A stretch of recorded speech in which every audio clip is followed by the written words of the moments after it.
Morning everyone, welcome back to my channel. আশা করছি তোমরা সবাই ভালো আছো। আমি প্রিয়াঙ্কা আবারও একটা নতুন ঝলমলে ভিডিও নিয়ে চলে এসেছি। এখন প্রায় ভোর 5টা 10 মতন বাজে, আর আমি আমার ভিডিওটা এখন থাকতেই স্টার্ট করছি। আগের দিনকে গামলার মধ্যে অনেকগুলো জামা কাপড় যে জড়ো করে রেখেছি, এই জামা কাপড়গুলোই কেচে দিয়েছি আগের দিন সন্ধ্যেবেলা। আর সন্ধ্যেবেলা কারণ কেচেছি, আমি ভোরবেলা মেলতে আসবো বলে। সকালবেলা যদি কাচাকুচি করতাম আমার আর টাইম হতো না মেলতে আসার। কেন বলো তো, এই যে সকালবেলা 8টার সময় সাহেব কাজে বেরিয়ে যায়, তারপর ভোর 3টের সময় শ্বশুরমশাইও দোকানে চলে যায়। আর যেহেতু শাশুড়িও বাড়িতে নেই, সকালবেলা ঘুম থেকে উঠে পুরোটাই আমি একা হয়ে যাব। তারপরে ওই কাচাকুচি করে 10টা 9টার সময় এসে মেলাটা ইম্পসিবল ব্যাপার হয়ে যাবে আমার জন্যে। কেননা তখন প্রচণ্ড গরম আর রোদ উঠে যায়, তো ওই বাবুকে নিয়ে ছাদের মধ্যে এসে মানে মেলাটা খুব একটা ছাপের ব্যাপার না। তার কারণেই আমি আগের দিনকে কেচে কুচে আর ভোরবেলা মেলে দিয়েছি। তারপরে তো ছাদ থেকে জামা কাপড় মেলে টেলে এসে আমি একটুখানি ঘুমিয়েও নিয়েছিলাম। প্রায় 9:30 এখন মতন বেজে গেছে, আর একটু দেরি হয়ে গেছে। ঘুম থেকে উঠে জানলা টানলা খুলে দিলাম, তারপর রান্নাঘরে ঢুকলাম। ঢুকে দেখলাম কয়েকটা বাসন কোসন পড়ে রয়েছে। আগের দিনকে বাবা খেয়েছিল রাতে, সেই বাসনগুলো মাজা হয়নি, তো সেগুলোই মেজে দিলাম। আর এদিকে হচ্ছে মাছও নিয়ে চলে এসছে, রান্নাটাকেও বসাতে হবে। তো মাছটাকেও একেবারে ধুয়ে টুয়ে তারপরে স্নানটা করতে হবে। অন্যদিন কী করি, ঘুম থেকে উঠেই স্নান টান করে নিই। আজকে ভাবলাম যে মাছটাকে আগে ধুয়ে নিই, তারপরেই স্নানটা করে আসবো। এদিকে আজকে আবার নিয়ে এসছে কাতলা মাছ। আগের দিন কি কাতলা মাছের তরকারিটা ভালো লেগেছিল বলে আজকে বাবা আবারও কাতলা মাছ নিয়ে এসেছিলো, আর মাছের ডিম নিয়ে এসেছিলো। শ্বশুরমশাই হচ্ছে ডিম দিয়ে বড়া করে আলু দিয়ে তরকারি খেতে খুব পছন্দ করে, তাই আমাকে বলেছিল আগের দিন রাত্রেই যে আজ কালকে ডিম নিয়ে আসবো, একটুখানি মাছের ডিম দিয়ে বড়া করে আলু দিয়ে তরকারি করিস তো। এদিকে দেখো না, মাছ ধুতে ধুতে আমার ছেলে একটা কাণ্ড করে বসেছে। জলের যে ব্যারেলগুলো থাকে, সেই জলের ব্যারেল দিয়ে সব জল ফেলে দিয়েছে। এটাও একটা এক্সট্রা কাজ হয়ে গেল। আর দেখো না, টুকটুক করে চারিদিকে ঘোরাফেরা করছে। মানে ফেলে দিয়ে ও প্রথম ভয় পেয়ে গেছিলো যে আমি যদি ওকে কিছু বলি, কি বলবো বলো, এখন কিছুই বোঝে না। আমি ওকে বকলে কিছুক্ষণ কান্নাকাটি করবে আর কিছুই করবে। তারপর আবার এই জলের ব্যারেলটা ভরতে হলো আমাকে। এটা পুরো এক্সট্রা কাজ হয়ে গেল না। তারপরে ভাবলাম যে জামা কাপড় ভিজে গেছে, স্নান টান করে আসি। আর আমি স্নান করতে ঢোকা মানে ওরও স্নান হয়ে যাওয়া। মানে ও বাইরে দাঁড়িয়ে দাঁড়িয়ে কাঁদে, তো আর সেটা আমার দেখতে ভালো লাগে না। আর ও আর আমি একসাথেই স্নান করে বেরোই।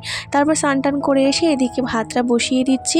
আজকে হচ্ছে আবার জয়দেবটা খেতে আসবে না, সাহেব, আমি, বাবা আর ছেলের যেহেতু আলাদা রান্না হয়, ওর তো ধরাই হয় না এই ভাতের মধ্যে।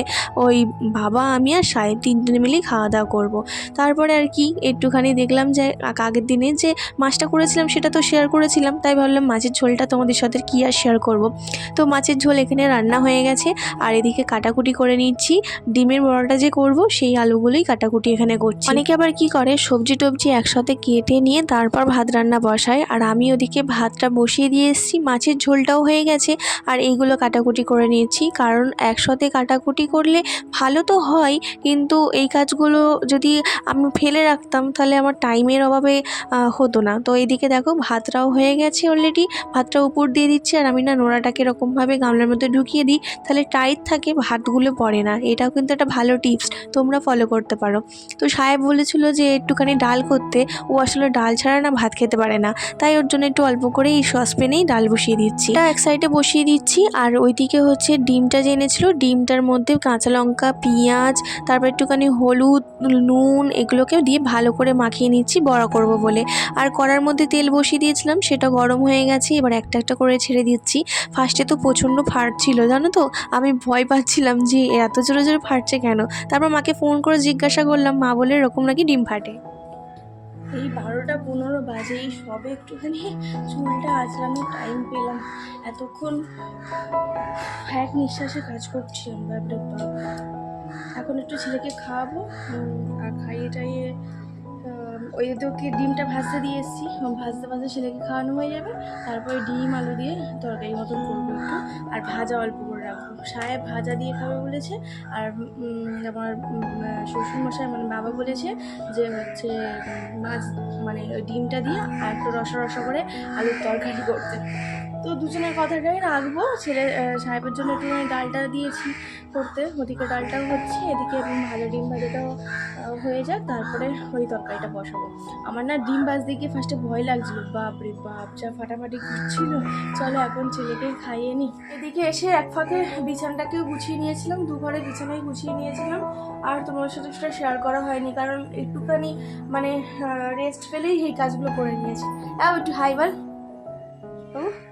হাই বল, হাই বল। ওই আমার চোখ মুখের অবস্থা দেখো না। আর এদিকে কার্টুন চলছে, একটু মিউট করে দিয়েছে, ফ্যানটাও চলছে না, ফ্যানটা চালাই নাহলে থাকা যাচ্ছে না। বাপরে বাপ যা গরম পড়েছে। আমাদের সাথে কথা বলতে বলতে দেখো মাছের ডিমগুলো ভাজাও হয়ে গেছে। এবার সেই থালার মধ্যে তুলে নিচ্ছি, কারণ এই করার মধ্যেতেই আমি আবার রান্নাটা করব। তো একটুখানি সর্ষের তেল দিয়ে রান্নাটা করছি, কারণ সর্ষের তেল দিয়ে রান্না করলে টেস্টটা কিন্তু আরও সুন্দর বাড়িয়ে দেয়। এদিকে দেখো পেঁয়াজগুলো দিয়ে দিচ্ছি, পেঁয়াজগুলো একটু লাল লাল হয়ে গেলে তারপরে এর মধ্যে টমেটোটাকে দিয়ে দেবো। টমেটোটাকে দিয়ে একটুখানি ভালো করে কষাবো। এটা কষানো হতে হতে এদিকে আমার ডাল হয়ে গেছে। ডালেতে কিন্তু ফোড়ন দিয়েছি, সেটা তোমাদের সাথে শেয়ার করা হয়নি। আর আগের দিনকে বলেছিলাম এই খাবারগুলো সব টেবিলের মধ্যে এনে রাখি। আর সাহেব যেহেতু বলেছে ডাল দিয়ে ওই মাছের ডিম বড়া খাবে, তাই ওর জন্য অল্প করে ভাজাও তুলে রেখেছি।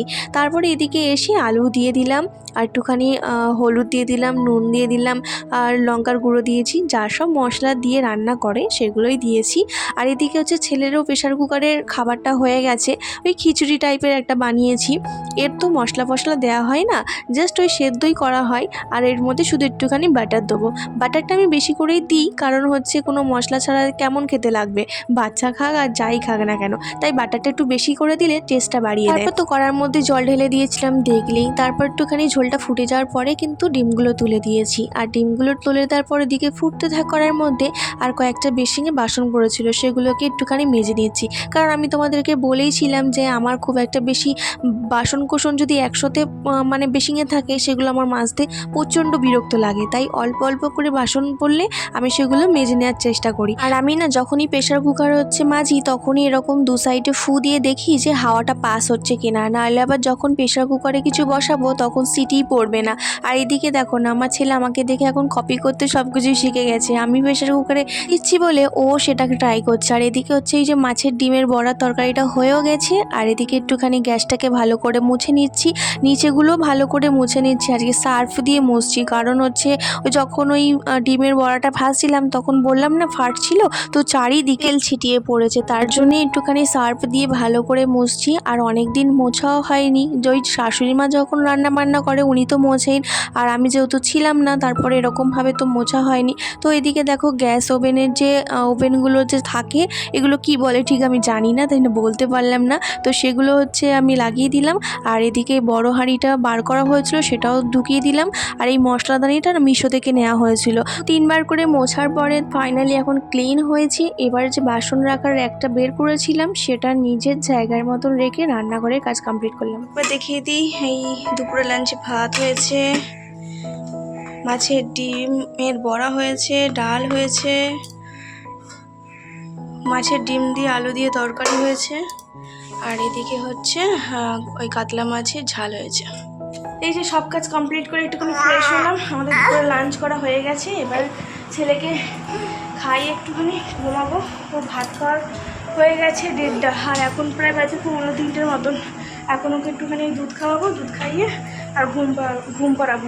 চলো আমি তোমাদের সাথে আবার বিকালে দেখা করছি। একটুখানি রেস্ট নিই, আর বিকালে দেখা। দুপুরবেলা একটুখানি রেস্ট নিয়ে বিকালবেলা ছেলেকে নিয়ে ছাদে গেছিলাম খেলতে। আর ছাদ থেকে এসেই সন্ধ্যেটা দিয়ে নিচ্ছি। এখনও পর্যন্ত তো সেই মন্দিরটা ঘরেতে লাগানো হয়নি, তাই এরকমভাবেই সন্ধ্যেটা দিতে হচ্ছে।